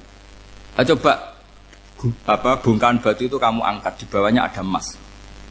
Lalu budak yang pinter berlogika, oh disuruh buka itu karena ada emas toh. Berlogika. Kalau budak yang goblok enggak, ya disuruh ya diangkat saja. Ada emas apa enggak karena perintah ya diangkat. Yang satu nurut karena perintah, yang satu nurut karena ada emas, ada sesuatu. Logikanya suatu saat Tuhan tuh hanya bilang gini tok, ikla hadis sokhroh, batu itu angkat. Yang nurut yang goblok permanen tadi kan langsung ngangkat. Yang pinter, ini ada apa lagi Gusti kok harus diangkat? Ya gak ada apa-apa, nyuruh saja kata Allah gitu. Oh ada bisa, sesuatu harus ada alasannya. Itu kira-kira mangkel loh Pak? Oh mangkel. Nah, logikanya manusia seperti itu. Makanya dua murid pinter, di rakyat pinter, presiden ya susah mesti demo. Goblok ya susah di sini wong. Ini kan nggak ada pilihan. Memang manusia itu nggak ada pilihan. Nah sekarang masalahnya gini di fikih ini saya kembali lagi ke fikih. Pertanyaannya secara fikih begini. Misalnya iddah. Iddah itu seorang perempuan ditinggal mati suaminya atau ditinggal atau cerai. Itu kan ada namanya apa? Iddah. Iddah itu memastikan apa tujuannya? Memastikan rahim itu steril dari mani atau sperma zaut awal. Supaya nanti kalau dinikah orang lain tidak terjadi ikhtilatul ansab, nasab. Oke, berarti iddah kita beri argumentasi secara ilmiah li baro'ati rohmi. Jadi misalnya Zaid menceraikan istrinya Sri dalam keadaan masih bisa haid. Iddahnya 3 kali masa suci. Wal mutallaqatu yatarabbasna bi anfusina salah satu guru. Lalu karena secara teori medis kalau haid berarti bukti tidak hamil. Apalagi kalau haidnya terulang-ulang sampai 3 kali pasti tidak hamil. Sehingga kalau nanti dinikahi orang lain pasti kalau ada anak ya anaknya zaud sani atau zaud kedua. Berarti alasan iddah li baro'atir rohmi. Oke, kita sok pinter, sok bijak. Pertanyaannya adalah, sekarang sudah baru 1 bulan, suaminya di Malaysia, nggak pernah ngumpuli. Dicek di medis juga berbukti tidak hamil. Apakah boleh tanpa iddah? Semua ulama mengatakan tidak boleh. Tapi ini kan rahimnya jelas bersih. Ya karena iddah itu nuruti perintah pangeran, pokoknya tetap iddah. 3 kali masa suci. 3 kali masa suci atau masa haid. Itu ada perdebatan ulama. Tapi kan ini terbukti bersih, Gus. Meskipun terbukti bersih, kata Allah harus iddah 3 bulan atau berapa? Kira-kira 3 bulan, 4 bulan ya tetap harus iddah. Kowe milih mana? Sok pinter. Gusti, berhubung ini. Pangeran mbok terangno gitu. Berhubung. Jadi Tuhan apa mbok wari? Berhubung Gusti. Ini jelas steril dari sperma zaut awal. Enggak usah iddah, Gusti. Sama aja kamu disuruh majikan kamu ikhla hadis safra, berhubung nggak ada apa-apa, nggak usah ya. Kira-kira mangkel nonda budak yang seperti itu. Mangkel. Maka dibutuhkan kebodohan dalam beragama. Betul itu memang. Makanya Nabi itu unik, pernah bilang itu gini, aksaru ahlil jannah al-bulu, aki-aki penduduk swarga itu al-bulu, wong goblok-goblok. Maksudnya goblok yang jenis ini, bukan goblok betulan maksudnya. Maksudnya goblok jenis ini itu ya tetap pinter, tapi pinternya dibuang, pura-pura goblok demi sami'na. Jadi saya misalnya kok pinter dan goblok tadi sekaligus, pinter dan goblok. Ya bah, ikhla hadis sokhra fa inna tahta hadapan. Tak angkat karena saya tahu di bawah ada emas. Tapi di hati saya sajane ya mergo perintah. Suatu saat kok disuruh Allah ikhla hadis sokhra, perintah ya tak angkat ya sudah. Jadi ya pinter ya goblok. Saya tahu namanya perintahnya Allah pasti ada hikmahnya. Hikmahnya iddah adalah li baro'atir rohmi. Tapi hikmahnya jadi kawula adalah nurut perintah Allah, cek tahu alasannya maupun tidak. Lah di sini ada illatul hukmi untuk membangun kecerdasan, tapi ada loyalitas untuk membangun ubudi. Ya, bahwa kita ini kawula roh tetap loyal. Makanya tadi pagi saya cerita Sayyidina Umar. Sayyidina Umar kayak apa cerdasnya? Tapi tetap ubudi ya. Yaitu Rasulullah SAW sering dibully orang kafir. Muhammad itu gaya-gaya nantok. Wong ra oleh nyembah berhala, ra oleh nyembah watu, jebule dekne nyembah Hajar Aswad. Karena dilihat dari jauh kan tetap nyium Hajar Aswad. Coba kalau kamu lihat dari jauh, kamu sujud dari jauh kan kayak sujud sama batu. Makanya Sayyidina Umar karena orang kafir masih cara berpikir gitu, tiap nyium Hajar Aswad itu komentar gedumel. Alim tu annaka hajarun la tadurru wa la tanfa. Walau la anni ra'aitu Rasulullah qabbalaka ma qabbal. Aku roh nak ke watu, ramadoroti ramanfaati. Kalau saja saya tidak melihat Nabi nyium kamu, saya tidak sudi nyium kamu. Jadi tidak berdoa doa mustajab itu tidak berutuh. Karena apa? Umar tahu ini masalah secara tauhid. Kalau saya doa depan Hajar Aswad nanti dikira syirik karena berdoa di depan batu. Tapi kalau saya tidak nyium nyulayani sunnah Rasul yaitu nyium Hajar, wis tengah-tengah nyium sambil gerutu, itu sudah kompromi. Ya nyium tapi gerutu. Kayak apa? Makanya ya cerdas tapi ya goblok tadi ya cerdas. Itu uniknya Rasulullah. Jadi muji orang pintar ya sudah langit. Tapi Nabi pernah dalam satu hadis mengatakan aksaru ahlil jannah al-bulbu. Aki-aki penduduk swarga itu orang bodoh. Artinya orang bodoh itu bukan bodoh betulan. Kan? Dia meninggalkan akalnya demi loyalitas ubudiyah. Nah, untuk menutup sesi ini terakhir betul tak tutup selain ini selesai. Untuk menutup itu bukti begini, perang Badar itu perang yang nggak mungkin dimenangkan umat Islam karena orang kafir itu 1000 dengan pasukan full dengan peralatan perang full. Rasulullah itu tahun kedua Hijriah itu pasukannya hanya 313. Itu pun pedang itu untuk orang 5 itu hanya ada pedang 1. Jadi kalau mau dibaca orang, sih kamu nilai pedangnya aku. Itu kan nggak kebayang perang dalam keadaan seperti itu. Jadi mesti kalah, orang kok mungkin kalah, mesti. Tapi Nabi tetap bilang, saya ini disuruh Allah perang, ya harus berangkat. Yaitu perang Badar. Kata para sahabat, ya Rasulullah ini nggak masuk akal, sudah nggak usah perang, ini nggak masuk akal, mau setor nyawa. Sudah gitu dadaan, nggak ada persiapan. Lucunya apa? Sahabat itu ketika Nabi tetap berangkat. La akhrujanna walau waqti. Nabi menginginkan saya tetap berangkat meskipun sendi. Setelah Nabi berangkat sekian meter, tuh sahabat ikut semua. Kata Nabi, lah kamu kok ikut? Ya ikut saja. Kata kamu mesti kalah. Ya anggap saja setor nyawa. Demi loyalitas pada jenengan. Itu makanya nggak ada periode sebaik periode sahabat. Tapi yang gerutunya jalan. Karena gerutu ini bawaan ilmiah. Makanya kita loyal sama presiden. Tapi yang nggak cocok ya gerutunya jalan. Tapi bawaan mencintai Indonesia tetap jaga stabilitas. Itu bawaan cinta Indonesia, bukan cinta pejabatnya kadang. Gerutunya jalan. Tapi bawaan loyal sama Indonesia tetap mengaku. Bawaan loyal sama Rasulullah tetap ikut perang. Bawaan akal karena nggak masuk akal ya gerutu. Dan itu uniknya Quran itu mengapresiasi itu dan dianggap nggak masalah. Saya bacakan ayatnya. Kama akhrajaka rabbuka min baitika bil haqq wa inna fariqam minal mu'minina lakarihun yujadilunaka fil haqqi ba'dama tabayyana ka'annama yusaquna ilal mauti wa hum yanzurun. Peristiwa Badar ada peristiwa kamu itu keluar untuk perang. Sahabat kamu ngikuti, tapi mereka lakarihun, enggak senang sebetulnya. Karena enggak masuk akal. Ya gremeng tapi ya derek. Yujadilunaka fil haqq, mereka mendebat kamu dalam kebenaran. Jadi ya Rasulullah wong perang karuan kalah jenengan lakoni alasane nopo? Lah kok melok? Ya saya harus ikut jenengan kan jenengan Nabi. Itu unik. Kalau orang sekarang mana mau, kalau gak masuk akal gak mau melakukan. Coba misalnya istri kamu belajarnya dikurangi. Anggap saja petualangan latihan hidup di masa lalu. Gak mau. Padahal petualangan itu hal yang indah. Petualangan itu kan hal yang indah. Kan gak mau. Oh ngirit aja alasan. Tapi lucunya kalau dijak camping bermiskin-miskin di hutan mau. Karena karpe dhewe, tapi tak suami yang ngongkon. Ayolah seminggu ini kita model miskin, anggap saja petualangan masa lalu. Enggak mau. Karena pinter, apa? Coba kalau bodoh. Ya ngono ya apa-apa Mas. Tapi resiko nak bodoh, pas kamu sakit ya dibiarin.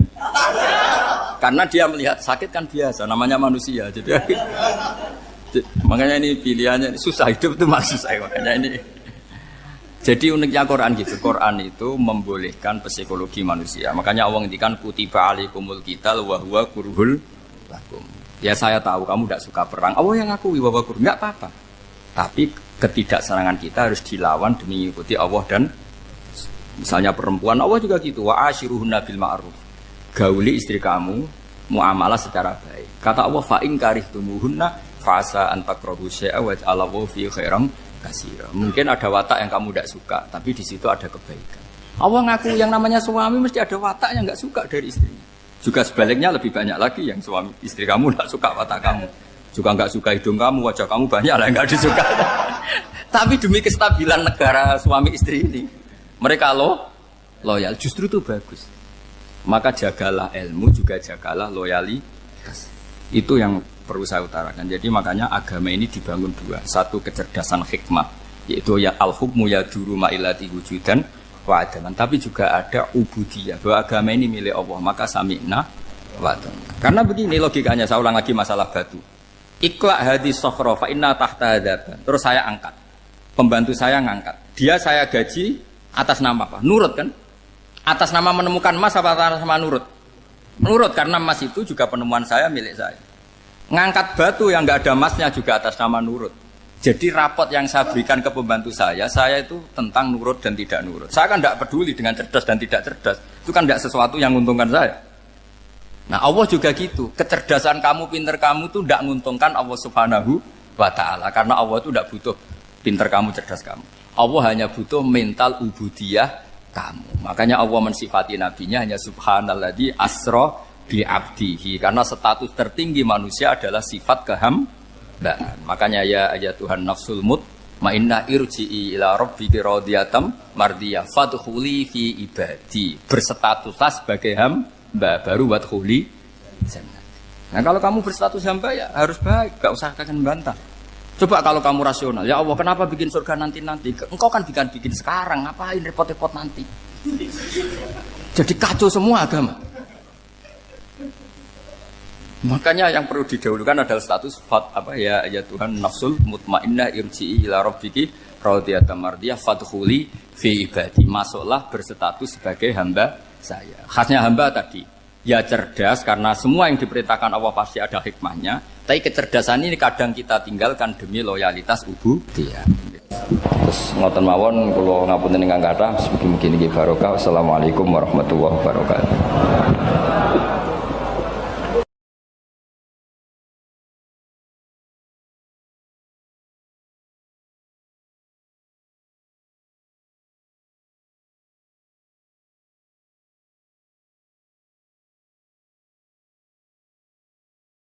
Ono bajingan kondang, gak tahu konangan.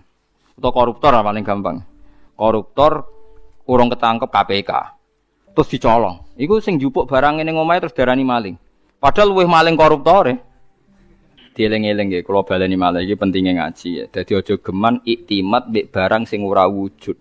Demokrasi itu tidak wujud. Hak asasi manusia ya tidak wujud. Ini tidak bisa Anda buat pegangan supaya nak ketemu Allah Subhanahu wa taala. Mergo barange ora wujud. Dadi kabeh ning donya iki liyane manungsa udah sering maca tasbih, sering salat. Ya kowe ora roh. Kowe ora usah takok carane. Kados kowe iman nak gedang ana gizine, sego ana gizine. Kowe ora tau takok kan manggone endi carane piye. Dadi kabeh manuk, kabeh kewan malah maca tasbih. Sing ora jelas ya manungsa niku separuh maca tasbih, separuh ora. Nak kabeh kewan maca tasbih. Kowe ora usah takok ora carane piye terus bahasane piye. Wong dikandani kok malah takok carane, iki malah lucu. Mulane terus dadi anekdot masyhur iku. Maksiat tetep maksiat, setan wae roh maksiat. Lah umume setan iku nek ana maksiat iku seneng kecuali sitok nyelingkuhi bojone setan. Wah, nek iku setan lah ngamuk. Dadi satu-satunya maksiat yang setan pun ndak seneng iku nyelingkuhi bojone setan. Iku Allah ya ora seneng, setan ora seneng. Iku satu-satunya contoh maksiat sing setan pun ndak seneng. Lah guyonan ngoten niku penting karena itu tadi. Hukum itu kalau nuruti pandangan manusia dawuh Imam Syafi'i iku ruwet. Mergo al-qaulu qaulu sahibil ya. Angger sing nyekel sawangane sing duwe. Dadi kados koruptor sing donyane akeh, duwe alpat macam-macam itu nek ana sing nyolong sepeda montore sawangane ya salah. Padahal ini dhewe hasil colong. Nah, tapi ki bener nyolong ya keliru, nyolong kok bener. Ya wis ngono agama wis ngoten iku. Lah mulane walillahi mulkus samawati wal ardh. Assalamualaikum warahmatullahi wabarakatuh. Bismillahirrahmanirrahim. Nahmaduka ya ghafuru ya syakuru wa shalli wa sallim barik ala sayyidina maulana Muhammadin wa ala alihi wa sahbihi asma'in nama ba'du. Pun kula terangno kados adate ulama-ulama riyen nggih. Dados pertama jenengan iman nek Allah niku wajibil wujud. Eling-eling nggih. Awal kita iman Allah wajib napa? Wujud. Dadi fawwau maujudun qadimun napa? Bagi mukhalifun lil khalqi bil itlaqi. Jadi intine iman itu harus pada sesuatu sing wujud. Asy. Lah wujud sing paling awal iku Allah Subhanahu wa taala. Terus liyane niku mboten wujud. Niki kula gadah cerita sithik niki kula haru tenan roh cerita niki. Ada seorang demokrat sejati. Orang yang sangat-sangat membela demokrasi itu akhirnya dia masuk Islam. Ketika masuk Islam itu alasannya sederhana. Demokrasi itu ndak sayun maujud, ndak sesuatu sing wujud. Kok tak bela-belani nganti mati ku lha opo? Sebenarnya aku nak ning akhirat iku mahwa demokrasi. Dadi dekne tobat akhirnya. Engko aku nak mati demi demokrasi. Terus demokrasi dhewe enggak sesuatu sing wujud. Apa iso nyafaati aku? Lah ini yang konco-konco mahasiswa atau LSM atau siapa saja harus mulai mikir. Jadi banyak kita itu ngimani sesuatu sesuatu itu tidak wujud. Tapi demokrasi itu makhluke piye rupane. Nah Nabi Muhammad jelas orangnya ada, figur yang ada. Jadi bisa memperjuangkan kita nanti di akhirat. Kiai jek ono, masih ono sing darani syirik lah nak percaya kiai tetep wonge ono. Lah nak demokrasi. Ya sebenarnya akhirat, ya Allah, saya mati ini demi demokrasi, celukan demokrasi. Kon ngajukan apa? syafaat. Lah makanya ngendikane ulama-ulama, kula nerangno model ulama kuno mawon. Iman niku titenane sing bener sitok, iman mbek sesuatu sing wujud. Demokrasi itu tidak wujud. Ijtima iftirak juga tidak wujud. Jadi keliru misalnya ini kalau nate ngaji filsafat yang Islam sing alim-alim kados Ibnu Arabi kados. Kalau orang Kristen bilang Roh Kudus, Jibril atau Roh Kudus Allah itu bersemayam di Isa, gara-gara ada istima terus jadi Tuhan. Istima itu ya ada wujud. Iftirak juga ada wujud. Rungokno tenan iki. Misalnya ini HP, ini yang saya pegang tangan kanan apa? HP. Yang saya pegang tangan kiri ini amplop, pulpen gampang. Amplop mari darani dhuwit niku, repot teng Indonesia nih. Padahal kalau di amplop gue batas kitab. Lha nggih, amplop kula niku tulisane ku naskah. Kula nak sinau teng kitab-kitab anen niku kula kutip teng amplop teng kitab. Mboten kados amplop Ruhin. Dadi wis ora sugih tapi amplop isine napa? Dhuwit. Nah kula isine naskah. Ya ini HP ya, di tangan kanan saya namanya apa? HP. Berarti HP maujud. Mon mikir lenan mon, HP ini maujud. Tangan kiri kula pulpen. Pulpen ini maujud. Ketika bertemu orang menyebut ijtima. Lalu ijtima itu wujud enggak? Enggak kan? Ketika saya pisah namanya iftirak. Jadi fal istima wal iftirak amroni nisbiyani la wujuda li dzatihima. Jadi jenenge kumpul lebih pisah itu sesuatu yang tidak ada. Sing ana ya HP, nak nempel jenenge kumpul, nak pisah jenenge pisah. Lah bela hak asasi manusia yang ngoten niku, nak bela wong jenenge hak asasi manusia. Nak nginjak wong jenenge nginjak hak asasi manusia. Tapi hak asasi atau demokrasi itu sesuatu yang enggak wujud. Sampeyan mbok bengok-bengoki piye ya demokrasi, saya ini mati demi engkau. Goblok gak misalnya wong mati demi demokrasi.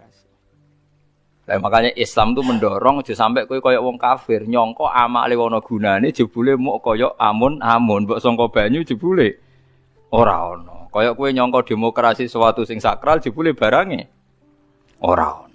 Beda bela Nabi Muhammad, bela Imam Ghazali, bela ulama-ulama, piye wae ana wujude. Paham nggih? Nah ana wujude ana kemungkinan ana komunikasi, ana saling tolong. Ada wong mati demi nyari makan, sego ana wujude. Ya iku paling angel ning bab filsafat. Tapi manusia itu seneng ae tertipu mbek sakasaro bim biki ati yahsabu dzamanu. Nah, dadi barang ra wujud disangka wujud. Wau kados amun-amun disangka wujud jebule.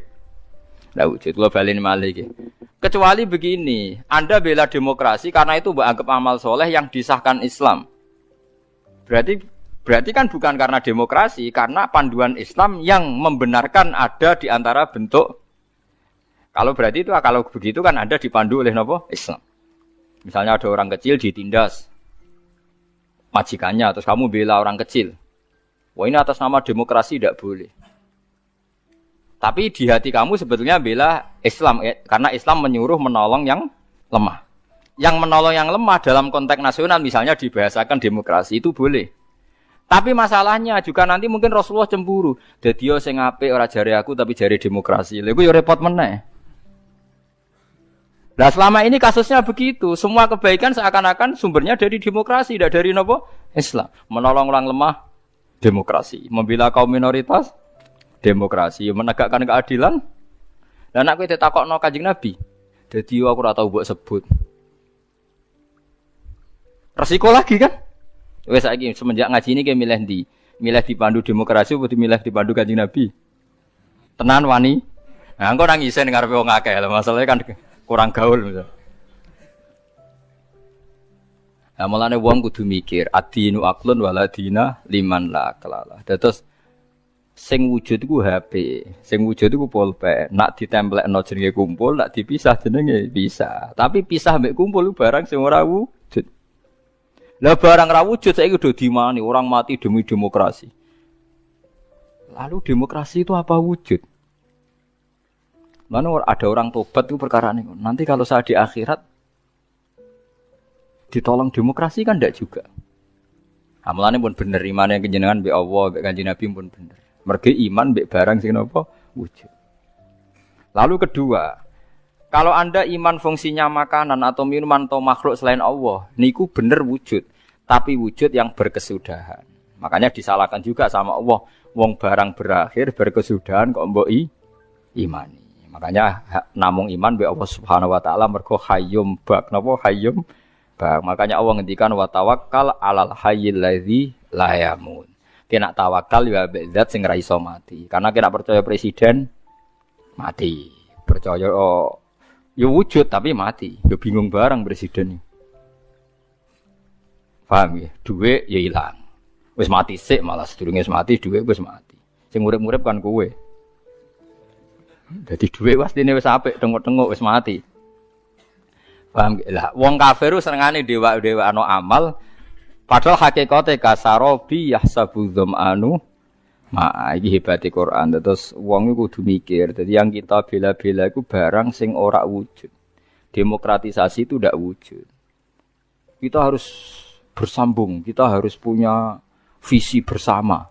Sebab biasa uni-unine kowe ketok saiki kowe wis jog ngaji kula niku mukmin. Mukmin niku pokoke nek cara Allah apik wis lakoni atas nama perintah Allah. Mergo iki demi barang sing wujud.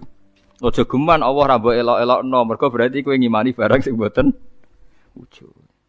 Kok saiki akhlak darani etika, kebaikan darani norma. Allah ora tau disebut. Kebaikan bersama, norma bersama. Saiki Allah iku wis ilang. Wah, anggere barang apik jenenge etika, barang apik jenenge norma. Ora tau muni Allah ngajarkan ini Rasulullah. Suwe-suwe bahkan orang itu sampai bisa bayangkan tanpa agama karena merasa sudah bisa menemukan norma tanpa agama. Lalu lucunya banyak santri yang ngikut itu. Ya itu musibah. Musibah tenan niku. Iku berarti dekne imane koyo wong kafir. Kasarobi tasabu dzam'anu napa? Hatta idza ja'u lam yajidu tenan ketika dibela-bela nanti di akhirat demokrasi itu udah ada. Sing ana Allah nyalahno kowe. Sing ana malaikat mungkar nakir, malaikat malik nyalahno kowe. Nah, makanya sekarang dilatih iman itu dimulai dari sesuatu yang bener-bener wujud. Liyane iku amrun nisbiyun, nggih amrun napa? Nisbiyun to amrun i'tibariyun. Iku mau kal istima' wal iftira. Amun saya paham ya, terus etika, norma, demokratisasi tidak sesuatu yang wujud. Iku ahwal. Ahwal itu ora iso nulung kowe. Mulane syarat iso nulung sesuatu ini harus napa wujud. Lah setelah sama-sama wujud, sekarang makhluk itu ya wujud, tapi wujud yang bisa berkesudahan. Sehingga tidak bisa diimani. Paham ya, terus niki sindirane pangeran. Terus nomor kalih, wong nak wis salah iku koyok peteng sing tumpo-tumpo. Peteng tumpo-tumpo, niku ngeri banget. Kalau niku duwe cerita niki kisah nyata. Ada seorang bakul mie tenan.